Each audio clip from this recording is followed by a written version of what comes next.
What's up everyone, it's this one again. Today we're going to talk about Shuichi SAIHARA, the ultimate detective from Danganronpa V3.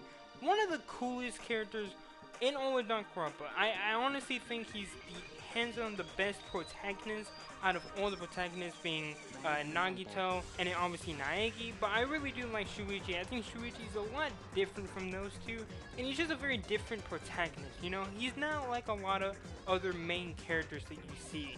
And I think the main reason is his backstory. So with his backstory, we do know that his mom and dad are very famous. I think his mom is an actor, and then his dad is a screenwriter. So they're usually overseas. Now Shuichi, he usually lives with his uncle. And his uncle is actually a detective, and he's kind of an apprentice to his uncle, and he works with him and some of the other police officers. Now he doesn't want to become a detective, but one day he does solve a case faster than the other police officers, kind of showcasing that he's a really good detective, and we'll come back to that later on. And he actually solves this one murder case, and this guy actually killed someone, and that person that he ends up killing was someone who actually I think killed his family. So he was trying to get revenge. And so when Shuichi finds this out and he sees the man, he sees how angry he was, he actually starts to have a bit of trauma because of this. He kind of blames himself, and this is why when we first meet him, he doesn't really want to seek out the truth. That's kind of the thing that they really try to showcase throughout the whole game, is the thing between truth and lies. And that's a really central point for his character, and this is what I talked about before in Kaito's video, where Kaito was kind of the one to try to get him out of this, you know, get him out of this slum, get rid of this trauma, and to eventually start seeking the truth, because he actually will help a lot more people if he does this. And so obviously he gets a really good relationship with both Kaito and Kaede very early on, and eventually he gets a relationship with Maki, and in a really weird dynamic relationship with Korekiyo. We'll talk about that one because that one's the most interesting one. But Kaede and Kaito are his two main ones. With Kaede, obviously, there's a lot of people who ship them. It's very evident that she really cares for Shuichi and vice versa, and she was the first person to really give him that push. Right, and then Kaito is kind of like his best friend. He's the one who really, steadies him, and he really tries to further him on his path. And you'll see that a lot with Kaito, where Kaito's really pushing Shuichi more in the direction of bettering himself rather than he pushes himself. And that's like a really cool dynamic. Is one of the reasons why a lot of people really like Kaito, like myself. And then you have Maki, who eventually also joins in with this group, and they form this little trio of friends. And this is like the main friend group that we had throughout the game. And I have to say, they are so cool. I love all three of them. They're easily the best parts of Danganronpa V3, and I would really love to see these three on screen again. Like, I really was sad when Kaito eventually does die.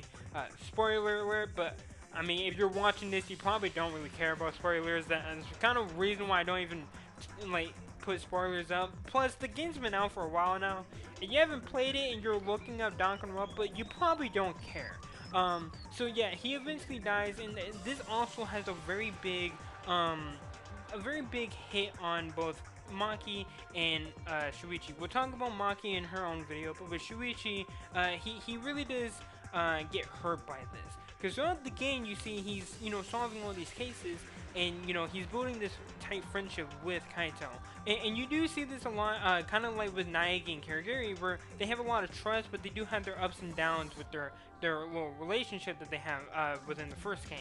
And it's kind of the same thing here, where they have a bit of ups and downs. There's a brief moment where they kind of stop talking to each other, because it gets a little awkward between the two, but I think Maki was the one who kind of snaps them out of it. I might be misremembering, but I'm pretty sure it was Maki that ends up getting them back on track.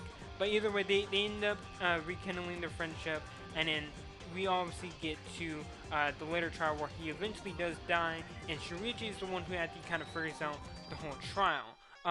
And with this trial, I'll go back to the trial before this, because that's going to be more about Korekiyo. But this one was where Kaito is the one who actually murders Korekiyo, and eventually Shuichi is the one. He kind of is he's kind of guessing, right? He's like kind of throwing out like a hypothesis, but he's actually getting close. Like he's almost nailing it on the head. He's like, okay, I think this is what actually happened. From what I have and what I have access to, pretty sure this is what it is. And then eventually he kind of catches on to what Kokichi and Kaito were planning when this trial happened, and he tries to go back on it, but then Kaito is like, no, I'm not gonna let you guys kill yourself, because he quickly sees what Shuichi's doing, and he's like, alright, no, I'm actually going to, you know, put myself out there. And they had their little final moment together, and then eventually he does die. Now he does one on Monokuma, so you know he kind of gets the last laugh, I guess you can say, before he dies. He gets a stick to Monokuma. Monokuma was pissed. But then with Shuichi and Kokichi, I think their relationship is really the more interesting one. Because with this game, like I said before, it's a lot about truth and lies. That's kind of like the whole thing. And with Kokichi, his whole thing is about lying. That's his whole character. And then with Shuichi, his whole character is trying to find the truth. You know, eventually getting comfortable with finding the truth and then seeking the truth to actually save his friends. And so you kind of see that dynamic with both of these two throughout the game. And it really comes evident within the third trial or not the third trial, the fourth trial, excuse me. And this is very evident with Gonta being the actual killer. And you can see that like throughout this game, everyone's kind of sick of Kokichi. And Shuichi is kind of the one who earns the trust. And so like you see the dynamic between them where like Kokichi's kind of pissed. He's like, okay, you guys keep loving him, but you keep hating me. And they're like, well, you keep lying. And then Kokichi's like, alright, I'm done with it. Alright, you want the truth? And he has this like crazy cool line. And it's honestly one of my favorite lines in all of Danganronpa. And he basically just he lets loose. And he's like, alright, you want the truth? Here's the fucking truth. Gonta's the killer. And no one wants to believe him, but then he's like, okay, well since you believe Shuichi over here, I'll just tell you the truth, and then I'll have Shuichi back me up because he knows what I'm saying is true. And you see that happen, and the rest of the characters, you see them like all really get sad and depressed about this. Like they're really hurt the fact that Shuichi is actually telling them that no, what Kokichi is saying is true. Gonta is actually the killer. And it really messes with them. And it is kind of like showing why Kokichi kind of lies a little bit. And again, I'll delve into a lot of these different themes and stuff, especially with Kokichi's video. That's going to be one of my favorites. He is my favorite character. But with Shuichi, he kind of is the one who reveals all this truth to them. And it really showcases why he didn't really want to seek the truth. Because of all the things that happen when the truth comes out. It's not always a great thing. Now, eventually they do obviously get over this. They obviously get over the whole thing that Kokichi was trying to set up with the next trial, and eventually they get to the final trial against Tsumugi.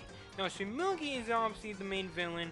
I do bring this up in Kaide's video, and they figure out that Rentaro's death actually did not happen the way it should have. And I feel like this is kind of a bigger moment with Shuichi, because Kaide obviously dies because of this. So it's kind of like he's getting revenge for Kaide. Like he himself thought that Kaide was the murderer, and you know, admittedly she thought it as well. It was all supposed to be pinned on her, but then when he actually finds out the truth, he's kind of like, okay, no, I'm gonna kind of get revenge for Kaide for you wrongfully killing her. You know, that was a very close friend of mine. I lost her, and technically they lost all their friends throughout the entire game because of Tsumugi. So this is kind of him trying to get revenge on all of them.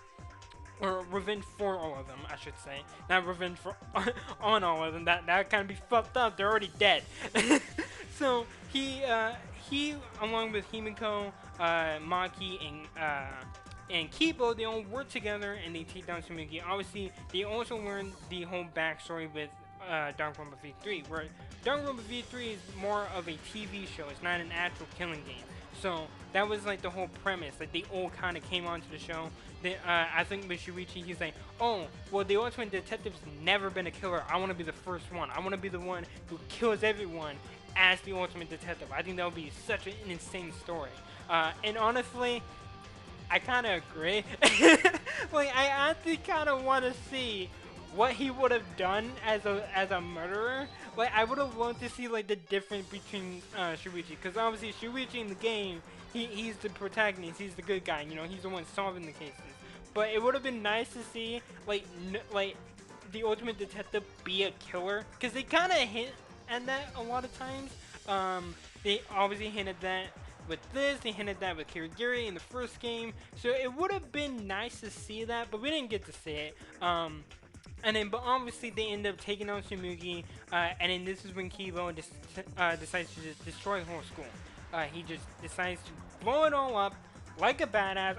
Again, Kibo, I love you, but why didn't you do this before? Like, this is so cool. I would have loved to see you do like so much more badass shit. And then at the very end, he kind of blows himself up, and I'm like, Kibo, like, you're gonna have to shot it open? Like, why'd you have to kill yourself? This isn't like a Vegeta dash from Dragon Ball, right? Where like he kills himself to protect his friends. You probably didn't need to kill yourself for this to happen, but whatever. And then obviously at the very end, Shuichi, Himiko, and Maki, they all survive, and then it kind of leaves off ambiguous as to what happened to them. You know, obviously they're going to go to the outside world. They're going to learn actually what happened. Was Shumuki telling the truth? Was it all a lie? What actually happened? And those three are going to end up leaving the school. Again, I would love to see Shuichi again.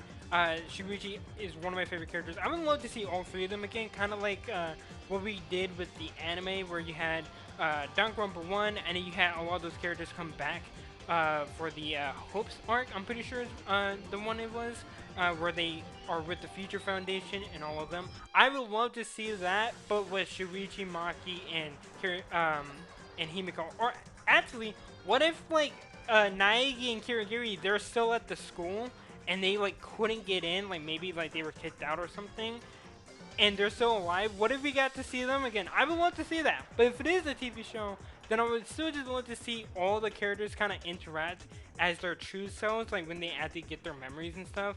I would really love to see that as well. But let me know what you guys think. What do you guys think of Shuichi? Do you guys like his character or not? Would you guys ever want to see them again? Because that is a possibility. I mean, we have seen that with earlier installments. They're still not dead, so we could probably see them again in a future game. Obviously, I'm going to end up doing all the other characters within Danganronpa V3. But without further ado, I will see you guys next time. See ya!